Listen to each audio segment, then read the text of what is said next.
Hello and welcome. In this video I want to talk about the new DLC Fires in the Capital and all the content listed in the shop page.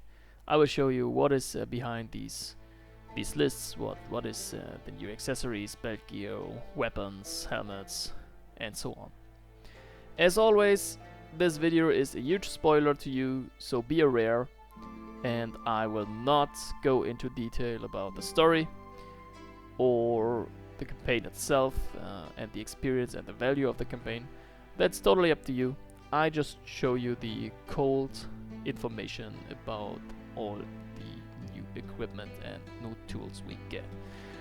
Okay, with that out of the way, we get the new region, the county of Lambel. You reach the county to the border pass here from the Omens country, which is also a DLC exclusive region. So if you don't have that one, you access the county of Lambel through ship, and the other harbor, the other port here is in the county of Archers. So you can access the DLC through the main region. The region itself is quite small, similar to the wildlands of Brigger. Very notably, you don't have a tomb, and this region also does not have an arena. So you get your legendaries from somewhere else, which is mainly the campaign. We have a new trading post and a new trading route, obviously, which is quite nice. Okay, now to the content itself. We have two new recruits that are unique to this region. We have a juggler that comes with a unique, cool cosmetic. Don't sell this one, just because it's unique to the game. Looks very cool. But with that, it's just a regular spearman. Nothing in particular very important about this one. It's just a free recruit that you can get for low amount of resources. As well, this can unlock a unique trait. I have to trigger the unlocking dialogue, but yeah, I will test even further, and I will, well, you will find the information in the wiki, I think. Another unique recruit would be this guy, or this girl, Balbulgar. She's a brute, and she also comes with the first legendary weapon, the broom. The broom is just a meme weapon, like the big splasher for the mosquitoes. This one is... the broom is very effective against rats. But, well, nothing else. For the other legendary weapons, we have the General Eater's Sword. This one is tied to the end of the campaign. When you finish the region, you will get this sword. And then you have two kinds of 200 axes, depending on the side depending on basically the end of the campaign.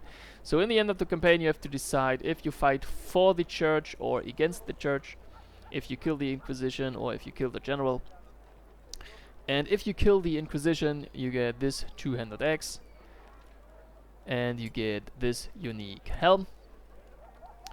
And if you kill the general, then you get another or a different helm and a different axe. I will show you that here. So these are the legendary weapons and helmets mentioned in the shop side from the DLC. And then we have two new accessories, including belts, gears, backpacks and so on. So we have a belt gear, which is the soft pillow. Not belt gear, sorry. Backpack accessory, which is a soft pillow, which is interesting. It's basically a mini tent. Then we have the yellow comfy as a backpack accessory. And for the belt gears, we have the suture kit. And I think the best belt gear of all time, the Art of Banditry. The moment I loot this, I was just off my mind. I couldn't. Wow, that is just crazy.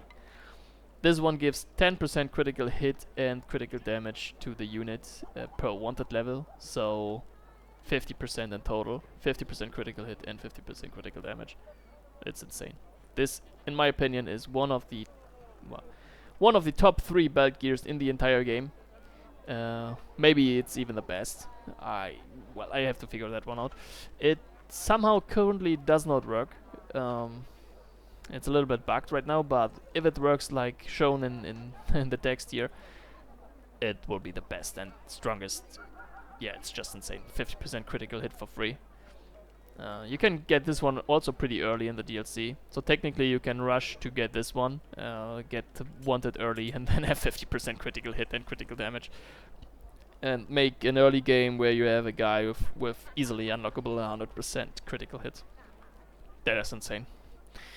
Another really good, or in my opinion really good belt accessory is the stuffed bird, which gives you valor points upon using a movement skill.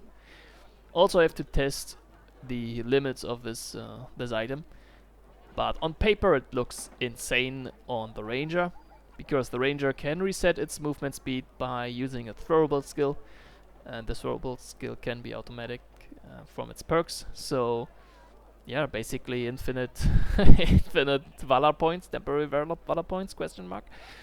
So these 2 belt accessories are, in my opinion, very strong, and yeah, a pro argument for this DLC. Then we have a new armor layer, which is the guard brush. Well, that is quite disappointing, because increasing the guard isn't really something you wanna do. Because guard, sure, it's damage reduction and you can be tanky, but the cost is critical hit. And yeah, there are a lot of effects in the game that reduce guards anyway, so we or ignore it entirely.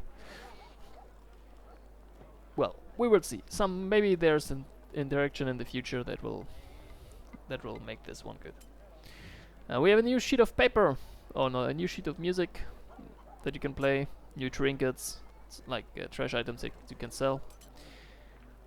And then there is the Colonel's hammer, also a unique weapon. It's not legendary, but I somehow got only 1 copy of it. We have new crafting materials, saltpeter and charred debris. You need this one for the new recipes, for example the new oil, the scorching oil. Damage is increased by 30% against units with at least 1 debuff. Critical hit is increased by 10% against units with burning. There are a lot of burning interaction in this game, with all the Inquisition stuff. And I always wanted to build a maniac burning build with all the burning interaction working together as a pieces. Yeah, but still I hope for more burning support. Burning is a quite fun mechanic, I think. And then we have new throwables, the water bomblet, which applies a new status effect, which is called Rusty. Also good against armor. And then we have flammable powder, which is yeah, another cool throwable. We have a new recipe for food, which is the chicken pot pie. This one is extremely efficient when it comes to the food itself, but it does not provide any special bonus whatsoever, so it's good to fill up your food. Then we have 1 new enemy accessory, which is the wild collar. Well, for all the enemy lovers of you, well, that would be quite good. Yeah, that is basically it for the content of the DLC. Fun fact: in the final fight, you don't have to kill everybody, you just have to kill the boss. And the fight will immediately end, and when you loot the dead body of the general, you get the helm. Yeah, and that's it for the content of this DLC. I hope you enjoyed, have fun, and see you in the next one.